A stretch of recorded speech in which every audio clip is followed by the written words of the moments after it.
দেখুন আজকে একদম সরাসরি লাঞ্চের টেবিলে। আজকে কিচ্ছু দেখাতে পারিনি আমি কি রান্না করেছি। কারণ কি আজকে মাছের বাজারে গেছিলাম একটু, অনেক সময় লেগেছে ওখানে ঘুরে ঘুরে বাজার-টাজার করেছি। তারপরে ফিরে এসে মাছ কাটা, ধোয়া, বাছা, রান্না করা অনেকটাই সময় লেগেছে। তো সেসব মাছ আমি আজকে রান্না করতে পারিনি। আজকে যেটা করেছি লাঞ্চে সেটাই আমি আপনাদের সাথে শেয়ার করি এখন। এখানে আছে ভাত, লঙ্কা, উচ্ছা ভাজা করেছি, আর এটা হচ্ছে কুলেখাড়া শাক।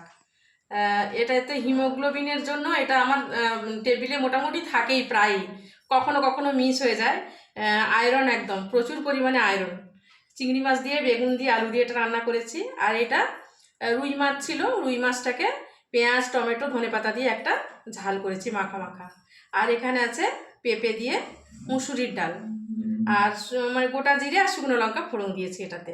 আর এটা আছে গোটা পটলের একটা রেসিপি, একদম 10 টাকা প্যাকেটের গুঁড়ো দুধ আর 2 চামচ পোস্ত বাটা দিয়ে এই পটলটা রান্না করি আমি, খুব সুন্দর হয়। কখনো আমি শেয়ার করব আপনার সাথে এই রেসিপিটা। তো এই হচ্ছে আজকের আমার লাঞ্চ। আমরা খাওয়া দাওয়া করি, আপনারাও খাওয়া দাওয়া করুন। সকলে সুস্থ থাকবেন, ভালো থাকবেন। দেখা হবে অন্য কোনো ভিডিওতে।